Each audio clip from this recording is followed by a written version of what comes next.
Tout a basculé quand un dossier jaune a frappé la table brusquement. Pendant plus de 30 ans, des contrats miniers gardés secrets ont présenté le Burkina Faso comme pauvre, tandis qu'une part dérisoire des profits quittait le pays par des clauses opaques, signatures et sourires officiels.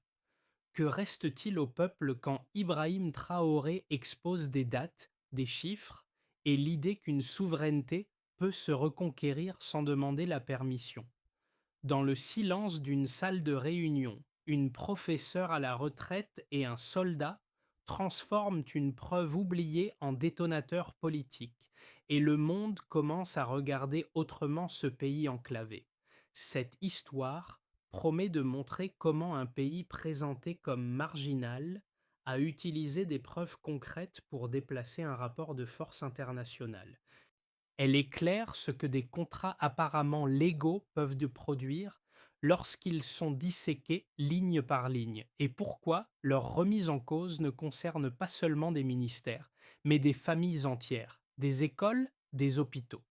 L'enjeu dépasse un simple conflit économique, car il touche à la définition même de la souveraineté dans un système mondial fondé sur des règles écrites par les plus puissants. En suivant le chemin emprunté par Ibrahim Traoré, il devient possible de comprendre comment une décision politique peut réveiller des attentes populaires, mais aussi déclencher des réactions hostiles bien au-delà des frontières nationales. Ce récit ne promet pas une victoire facile ni immédiate. Il expose au contraire les risques assumés, les pressions diplomatiques, les menaces économiques et les dilemmes internes qui accompagnent toute rupture avec l'ordre établi. La question centrale est simple. Jusqu'où un État peut-il aller pour récupérer ce qu'il considère comme sien sans se retrouver isolé ou affaibli à long terme? En moyenne, certains contrats miniers ne reversaient qu'environ 2% des profits déclarés à l'État. Sur près de 3 décennies, ce déséquilibre a façonné une économie où la richesse extraite ne se reflétait ni dans les infrastructures ni dans les services publics. Ce constat est le point de départ du récit porté par Ibrahim Traoré, non comme une accusation isolée, mais comme une lecture méthodique d'accords longtemps présentés comme normaux. Le Burkina Faso avait été décrit comme un pays pauvre par nature, sans capacité technique ni levier de négociation. Pourtant, sous cette image persistante, des documents conservés hors des circuits officiels racontaient une autre histoire faite de clauses léonines, de signatures répétées et de mécanismes juridiques difficiles à contester sans preuve tangible. Le contexte international explique en partie cette situation. Dans les années qui ont suivi la signature de ces accords, l'extraction de l'or et d'autres minerais s'est intensifiée, tandis que les revenus publics progressaient lentement. Les justifications avancées reposaient sur l'argument du développement, de l'investissement étranger et de la stabilité régionale. Ce discours a longtemps suffi à neutraliser toute remise en question, surtout dans un pays enclavé et dépendant de partenaires extérieurs. La rupture intervient lorsque ces contrats sont relus non plus comme des fatalités historiques, mais comme des choix politiques précis. Ibrahim Traoré s'inscrit alors dans une séquence où la souveraineté n'est pas invoquée comme un slogan, mais comme une conséquence logique de chiffres alignés, de dates vérifiables et de responsabilités identifiables. Le dossier présenté ne crée pas la réalité, il la rend visible. Dans ce cadre, la figure d'Aïcha Dembélé joue un rôle de passeuse de mémoire. Son lien familial avec un militant disparu relie le présent à un passé de contestation étouffé. Ce détail, souvent relégué au second plan, explique pourquoi la révélation n'est pas seulement administrative. Elle est aussi sociale et symbolique. La question reste ouverte à ce stade. Une vérité documentée suffit-elle à inverser un rapport de force construit sur des décennies? Dans cette séquence, le récit cesse d'être abstrait et se concentre sur des trajectoires humaines précises. Aïcha Dembélé n'est ni juriste ni responsable politique, mais une ancienne enseignante issue d'un village rural, dépositaire d'un dossier transmis comme un héritage fragile. Ce rôle discret éclaire la manière dont une contestation peut naître loin des centres de pouvoir, puis s'y frayer un chemin par la persistance plutôt que par la force. À ses côtés, Ibrahim Traoré apparaît moins comme un symbole que comme un point de convergence. Il ne découvre pas la réalité de l'exploitation, il l'ordonne, la structure et la rend audible. Le premier impact de cette démarche ne se mesure pas encore en décisions officielles, mais en réactions immédiates. Dans les réunions internes, le ton change. Les échanges cessent d'être protocolaires et deviennent prudents, presque tendus, comme si chaque mot pouvait désormais être confronté à une pièce justificative. Sur le terrain, l'effet est plus diffus mais perceptible. Des forums communautaires sont organisés pour expliquer, sans jargon, ce que signifient des pourcentages, des clauses et des durées contractuelles. Pour de nombreux citoyens, c'est la première fois que l'exploitation minière est reliée directement à l'état des routes, des écoles ou des centres de santé. La distance entre ressources extraites et conditions de vie commence à se réduire dans les esprits. Cette phase précoce n'apporte pas encore de bénéfices matériels immédiats. Elle installe cependant un changement de perception décisif. La question n'est plus de savoir si le pays est pauvre, mais pourquoi il l'est resté malgré l'abondance extraite. Ce déplacement du regard prépare la suite des événements et transforme une revendication morale en attente collective structurée. Avant la rupture, la situation suivait un schéma connu. Les contrats miniers signés dans les années précédentes étaient considérés comme intouchables, présentés comme le socle de la stabilité économique et de la crédibilité internationale du pays. Les réunions se succédaient sans remise en cause de fond, et les discussions portaient surtout sur des ajustements marginaux, jamais sur la structure même des accords.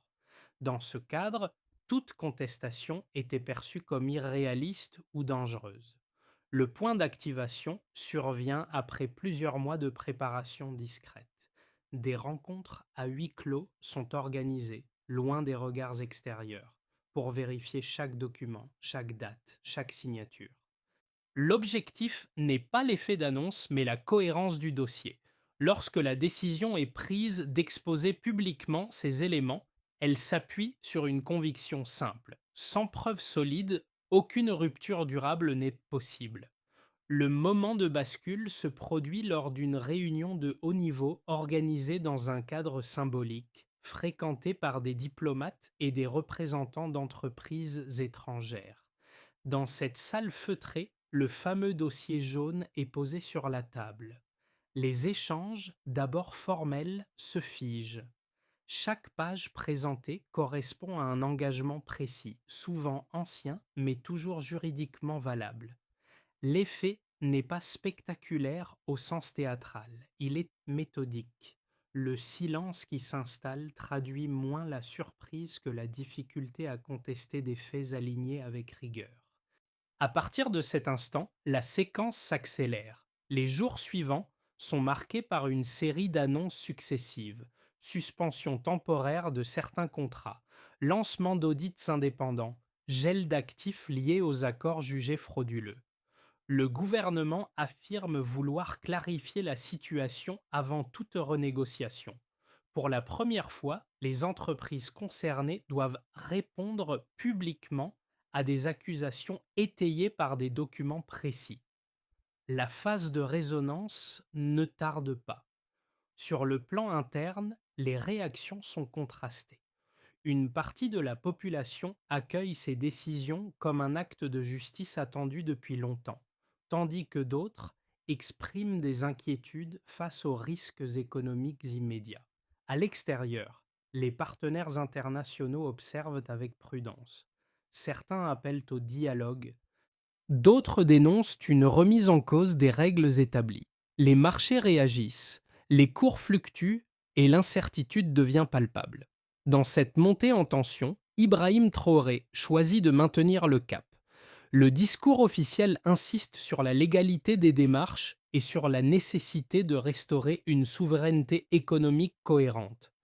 Les décisions prises ne sont pas présentées comme définitives, mais comme une étape préalable indispensable. Cette ligne des événements, marquée par une succession rapide d'actions et de réactions, transforme un débat technique en enjeu politique central, ouvrant une phase où chaque choix aura des conséquences durables. Au départ, la base était présentée comme acceptable. Des contrats garantissaient à l'État une participation symbolique au profit, officiellement suffisante pour attirer l'investissement étranger. Après réévaluation, l'écart apparaît clairement car ces mêmes accords ont produit des transferts massifs de valeur sans retour proportionnel pour l'économie nationale. Le premier indicateur mis en avant concerne les redevances, fixées en moyenne à 2% des profits déclarés. Ce taux isolé peut sembler technique, mais son sens devient concret lorsqu'il est comparé aux coûts assumés par le pays, notamment l'entretien des infrastructures, la gestion environnementale et les dépenses sociales liées aux zones d'extraction. En d'autres termes, la richesse générée localement finissait majoritairement ailleurs, tandis que les charges restaient sur place. Le deuxième élément chiffré porte sur la durée. Ces contrats, signés dans les années 1990, ont été maintenus pendant près de 30 ans sans renégociation substantielle. Cette continuité explique pourquoi les effets cumulatifs sont déterminants. Sur une période aussi longue, même un déséquilibre limité devient structurel. L'économie nationale s'est organisée autour de revenus miniers faibles, créant une dépendance paradoxale à des accords censés favoriser le développement. Le troisième chiffre, le plus frappant, concerne les pertes estimées. Les premières évaluations issues du dossier évoquent un manque à gagner d'au moins 50 milliards de dollars sur l'ensemble de la période considérée. Ce montant ne se réduit pas à une abstraction macroéconomique. Il correspond à des investissements non réalisés, à des services kits publics sous-financés et à une accumulation de retards sociaux. Chaque dollar manquant représente une décision collective reportée ou abandonnée. Ces données ne sont pas présentées comme des vérités définitives, mais comme des points d'appui pour un audit approfondi. Ibrahim Traoré insiste sur la nécessité de distinguer les profits déclarés des profits réels en tenant compte des mécanismes de sous-évaluation et de transfert. Cette précision méthodologique est centrale, car elle permet de déplacer le débat d'une opposition idéologique vers une discussion vérifiable. L'effet de ces preuves est double. Sur le plan interne, elles rendent visibles des liens longtemps perçus comme flous entre extraction minière et conditions de vie. Sur le plan externe, elles obligent les partenaires à répondre sur le terrain des chiffres plutôt que sur celui des intentions. La stratégie repose sur un principe simple: lorsqu'un écart est mesuré et documenté, il cesse d'être discutable sur le plan moral et devient une question de responsabilité. À ce stade, une interrogation persiste. La mise à nu de ces écarts suffit-elle à justifier une refonte complète des relations économiques ou ouvre-t-elle un conflit prolongé dont l'issue reste incertaine? Les défenseurs des anciens accords avancent d'abord un argument central. Sans ces contrats, le Burkina Faso n'aurait pas attiré les capitaux nécessaires au développement du secteur minier. Selon cette lecture, les conditions consenties aux entreprises étrangères reflétaient un compromis réaliste entre un État à faible capacité technique et des investisseurs disposant du savoir-faire, des équipements et de l'accès aux marchés internationaux. Les redevances modestes seraient alors le prix à payer pour entrer dans une économie mondialisée compétitive. Un deuxième argument repose sur l'emploi et la stabilité. Les multinationales affirment avoir créé des milliers de postes directs et indirects, contribuant à réduire le chômage et à maintenir un certain équilibre social dans les régions minières. Remettre en cause ces accords serait, selon eux, risquer une fuite des investisseurs, une fermeture de sites et une aggravation immédiate des difficultés économiques locales. Dans cette perspective, la continuité contractuelle est présentée comme un mal nécessaire. Ces positions sont prises au sérieux par les autorités car elles s'appuient sur des logiques économiques reconnues. Cependant, la réponse formulée par le gouvernement burkinabé s'appuie sur les données mises au jour. Les chiffres de Chitek montrent que les emplois créés restent précaires et faiblement rémunérés, tandis que les bénéfices principaux sont externalisés. De plus, la durée exceptionnelle des contrats, sans ajustement significatif, contredit l'idée d'un partenariat évolutif censé accompagner le développement des capacités nationales. La contre-argumentation souligne aussi un point souvent négligé. Attirer des investissements ne signifie pas accepter n'importe quelle condition indéfiniment. La comparaison avec d'autres pays producteurs révèle que des modèles plus équilibrés existent combinant participation accrue de l'État, fiscalité progressive et transfert de compétences. Dans ce cadre, la remise en question actuelle n'apparaît pas comme une rupture idéologique, mais comme une mise à niveau tardive. Le débat se recentre alors sur une tension fondamentale. Faut-il préserver une stabilité fondée sur des déséquilibres s'avérés ou accepter une phase d'incertitude pour tenter de corriger ces écarts? C'est cette alternative plus que l'opposition entre ouverture et fermeture qui structure désormais la discussion. La véritable inflexion apparaît lorsque l'enjeu cesse d'être strictement juridique pour devenir diplomatique et symbolique. À ce moment précis, Ibrahim Traoré comprend que la publication des preuves ne suffit plus. Exposer des contrats frauduleux révèle un passé, mais ne garantit pas un avenir différent. Le centre de gravité se déplace alors vers la manière dont cette vérité est portée sur la scène internationale. Lors d'une conférence continentale, le discours change de registre. Il ne s'agit plus seulement de dénoncer des accords précis, mais de poser une question plus large sur les règles qui gouvernent les échanges entre pays producteurs et acteurs globaux. Ce glissement est décisif car il transforme un conflit national en précédent potentiel. Les partenaires étrangers ne sont plus face à un État isolé, mais à un message susceptible de résonner ailleurs. Cette révélation modifie aussi les attentes internes. Une partie de la population ne mesure plus la réussite uniquement à l'annulation de contrats, mais à la capacité du pays à tenir face aux pressions. Le débat s'approfondit. Récupérer des ressources est une étape, redéfinir des relations en est une autre. À partir de là, la trajectoire ne peut plus revenir en arrière sans perte de crédibilité. Le dossier a ouvert la porte.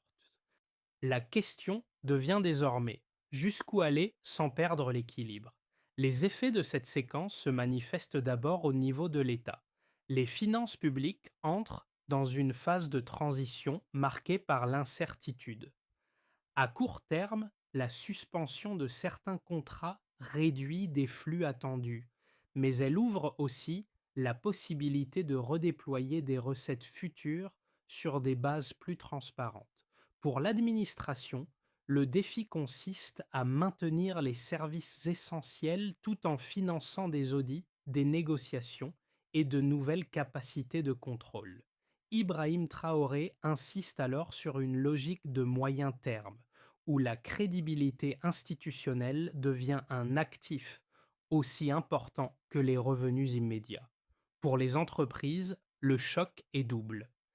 Les multinationales concernées font face à une remise en cause de leurs modèles opérationnels et à une exposition médiatique accrue.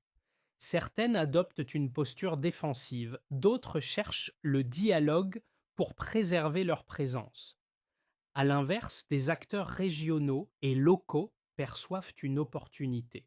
La perspective de contrats renégociés ou de partenariats plus équilibrés attire des intérêts nouveaux, même si ceux-ci restent prudents face au climat d'incertitude juridique. Du côté des citoyens, les conséquences sont plus diffuses mais profondément ressenties.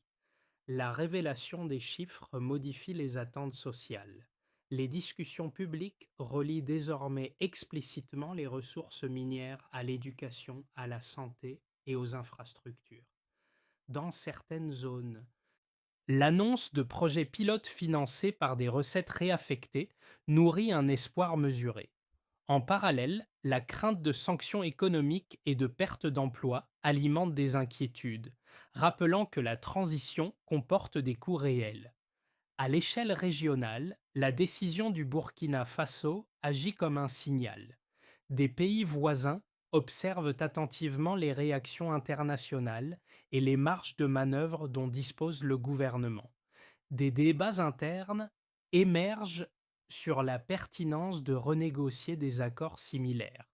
Cette dynamique ne crée pas un alignement immédiat, mais elle fissure l'idée selon laquelle ces contrats seraient immuables.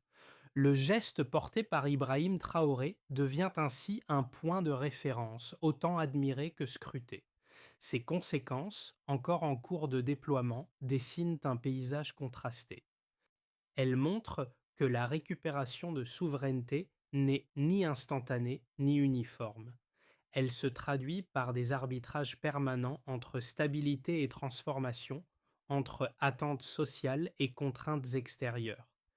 La question centrale reste alors ouverte: ces effets cumulés suffiront-ils à ancrer durablement un nouveau modèle ou resteront-ils une parenthèse fragile dans un système plus large? Le premier scénario, souvent présenté comme la base réaliste, envisage une stabilisation progressive après une période de tension. Dans cette hypothèse, les audits aboutissent à des renégociations partielles plutôt qu'à des ruptures totales. Les recettes publiques augmentent lentement sans compenser immédiatement les pertes liées aux suspensions initiales. Si cette trajectoire se confirme, alors, l'État consolide ses capacités de contrôle tout en évitant un isolement prolongé. La crédibilité internationale se reconstruit par étapes au prix d'une croissance modérée et d'arbitrage budgétaire strict. Un second scénario, plus optimiste, repose sur un effet d'entraînement régional. Si d'autres pays producteurs s'engagent dans des démarches similaires, alors le rapport de force évolue collectivement. Dans ce cas, les partenaires étrangers adaptent leurs pratiques pour préserver l'accès aux ressources, acceptant des conditions plus équilibrées.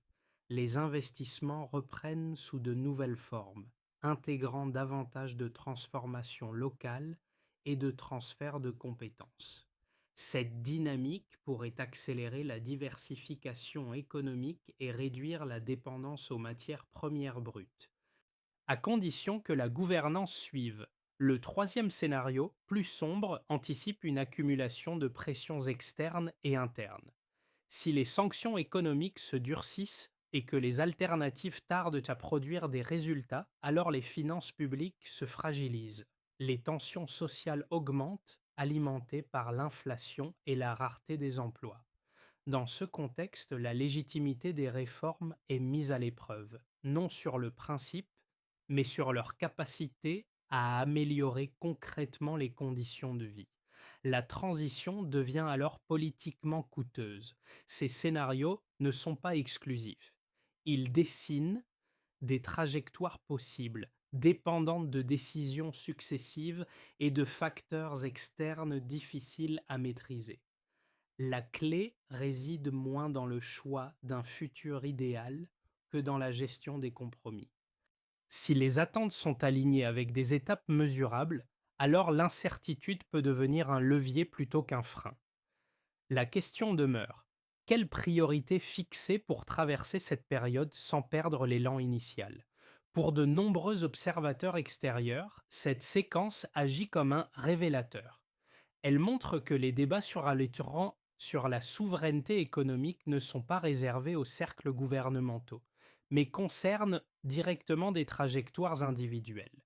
Les choix opérés aujourd'hui influencent la manière dont des générations entières accéderont à l'éducation, à l'emploi et aux services essentiels.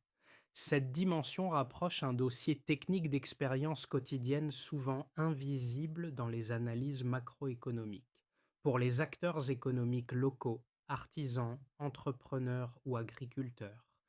L'enjeu est plus immédiat. Une meilleure redistribution des revenus miniers pourrait signifier des infrastructures plus fiables, des coûts logistiques réduits et un environnement d'affaires plus prévisible. À l'inverse, une transition mal maîtrisée pourrait accentuer les pénuries et freiner l'initiative privée. Cette ambivalence nourrit des attentes prudentes mêlées d'espoir et de vigilance. Du point de vue des citoyens, le récit porté par Ibrahim Traoré résonne au-delà des chiffres. Il alimente un sentiment de reconnaissance et de dignité, particulièrement fort dans les régions longtemps marginalisées. Le fait de voir des décisions justifiées par des données accessibles renforce la perception d'une gouvernance plus lisible. Cependant, cette confiance reste conditionnelle. Elle dépend de la capacité à traduire des principes en améliorations tangibles. Enfin, pour un public international, cette histoire pose une question plus large.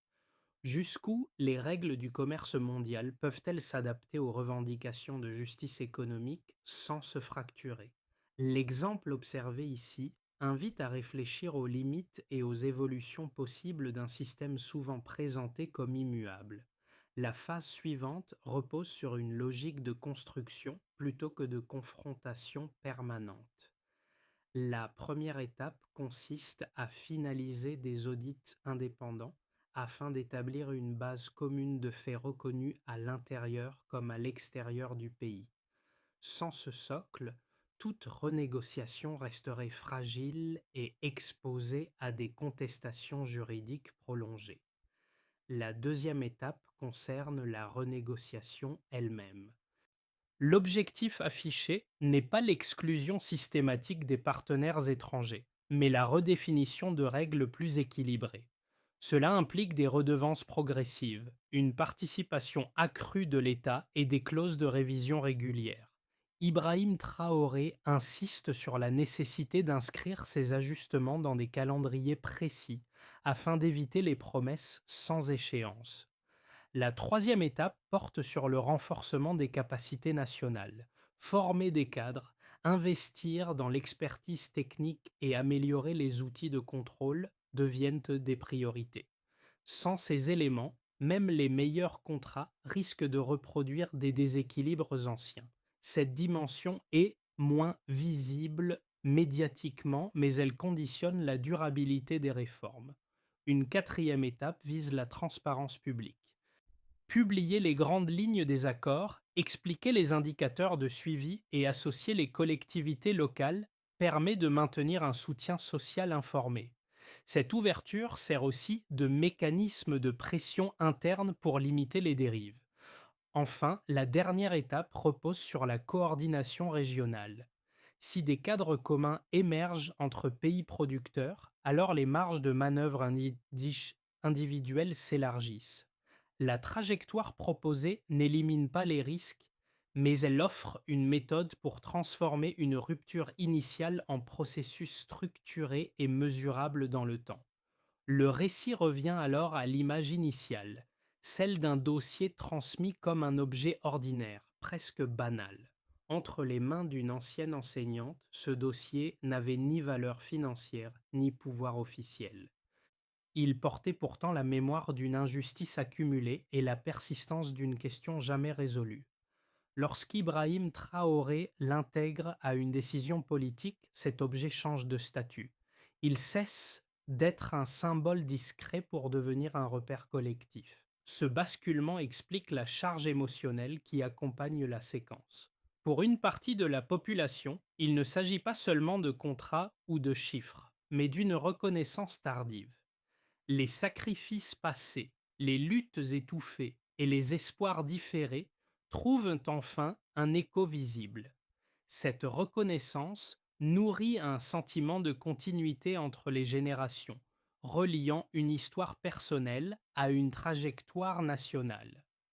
Dans ce cadre, Ibrahim Traoré n'apparaît pas comme un héros isolé, mais comme le point où convergent des attentes longtemps dispersées. La décision prise n'efface pas les incertitudes à venir, mais elle marque une ligne claire. À partir de ce moment, le retour en arrière devient moralement coûteux, même si le chemin reste complexe. Une phrase s'impose alors, simple et persistante: certaines vérités attendent seulement d'être reconnues pour changer le cours des choses.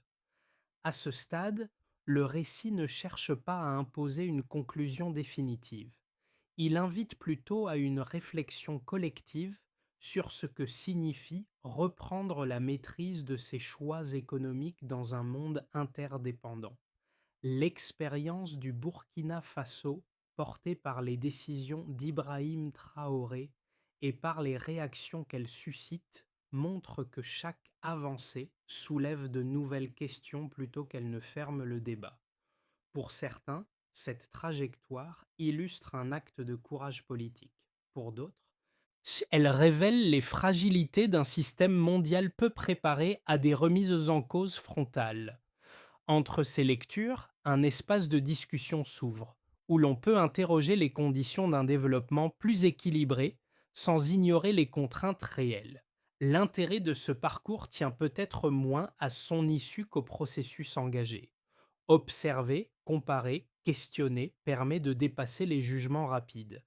Ce dialogue, qu'il soit citoyen, académique ou institutionnel, participe à la construction de repères communs. La réflexion reste ouverte. Comment concilier souveraineté, coopération et stabilité dans un contexte marqué par des héritages lourds et des attentes pressantes?